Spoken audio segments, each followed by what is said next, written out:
Es gibt einen faszinierenden Grund dafür, warum so viele Menschen nachts aufwachen, Angst verspüren, grübeln und dann nicht mehr einschlafen können. Wenn das Ganze auch noch um eine bestimmte Uhrzeit geschieht, wird es besonders kritisch.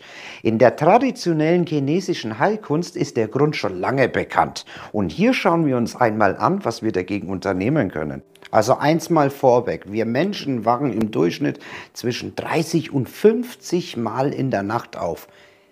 Die allermeisten Fälle sind uns überhaupt gar nicht bewusst und die sind auch immer nur sehr kurz. Bei mir ist das genauso wie bei dir und wie bei allen anderen Menschen natürlich auch. Aber es gab immer so manche Situationen, da bin ich aufgewacht, da bin ich zum Beispiel auf Toilette gegangen, habe mich wieder hingelegt und auf einmal ging es los. Erstens konnte ich nicht einschlafen, zweitens habe ich gemerkt, dass sich meine Gedanken verselbstständigt haben und im Kreis drehen. Alle möglichen Probleme, die im Alltag eigentlich erstmal gar keine Probleme waren. Ich hatte so richtig irgendwie das Gefühl, ich habe so eine Mini-Depression. Ich habe mich dann versucht zu zwingen, wieder einzuschlafen und es wurde alles nur noch schlimmer. Angstgefühle und noch mehr Angstgefühle bis hin zu Panikattacken. Ganz vielen Menschen passiert das auch. Eins möchte ich aber einmal dazu sagen, das war nicht jeden Tag so. Am nächsten Tag bin ich zum Beispiel auch einmal aufgewacht und konnte gleich wieder einschlafen.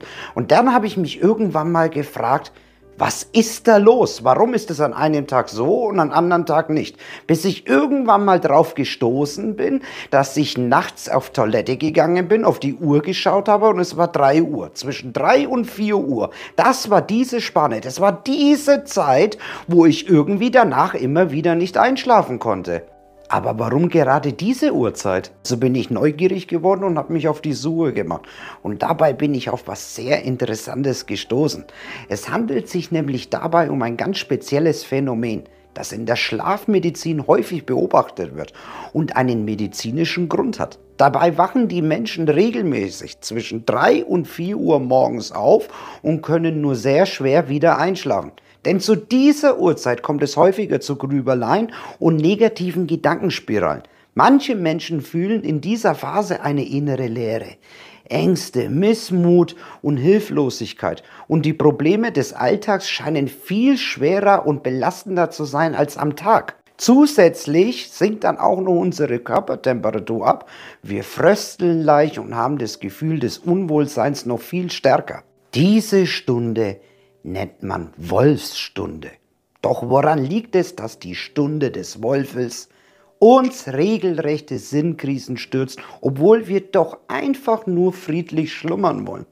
Die nächtliche Dünnhäutigkeit lässt sich medizinisch erklären, denn Schuld hat unser Hormonspiegel. Besser gesagt, das Zusammenspiel aus Melatonin, Serotonin und Cortisol.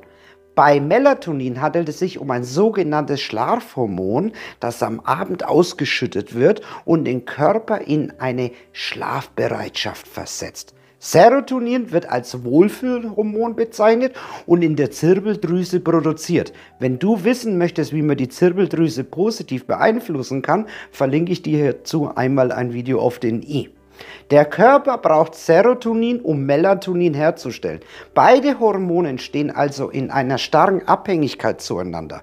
Cortisol wird wiederum in Stresssituationen ausgeschüttet und wirkt ebenfalls stimmungsaufhellend. Das ist wichtig zu wissen. Um 3 Uhr morgens ist der Melatoninspiegel besonders hoch. Währenddessen sind Serotonin- und Cortisolspiegel im Blut sehr niedrig. Auch die Hirndurchblutung ist zu dieser Uhrzeit heruntergefahren. Und genau diese Kombi führt dazu, dass die Hormonbalance in unserem Körper in einem starken Ungleichgewicht ist. Die stimmungsaufhellende Wirkung von Serotonin und Cortisol bleiben aus. Gleichzeitig sind wir durch die hohe Melatoninkonzentration im Blut jetzt sehr müde.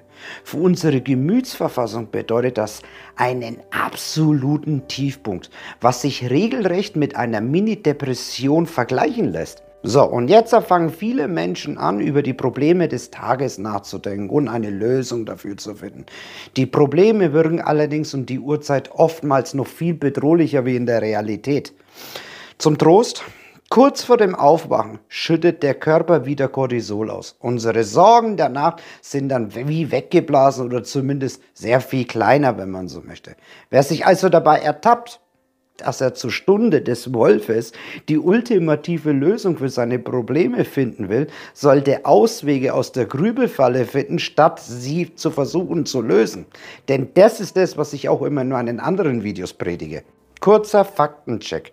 Wusstest du, dass in der traditionellen chinesischen Medizin nächtliches Aufwachen von 3 bis 4 Uhr noch eine weitere Bedeutung hat? Denn dort wird die innere Organuhr, mit der wird da gearbeitet. Demnach sollen unsere Körper dank der 12 Meridiane funktionieren, die unsere Organe verbinden und die unsere Lebensenergie jetzt fließen lässt. Alle 2 Stunden werden bestimmte Meridiane und damit auch Organe besser durchblutet, um sich selbst reinigen zu können. Manche Organe sind also zu einer bestimmten Uhrzeit besonders aktiv und können Beschwerden auslösen und auf Probleme jetzt hinweisen. Und ich weiß jetzt, dass das Thema Grübeln dich so richtig gepackt hat, weil es ja so belastend ist. Und jetzt fragst du dich mit Sicherheit, wie kann ich das auflösen? Da schaust du einmal hier auf der Endcard auf diesem Video vorbei, da wird dir alles erklärt, wie das funktioniert und wie du es letztendlich auch wieder loslassen kannst. Ich bedanke mich bei dir fürs Zusehen, dein Juan, Namaste.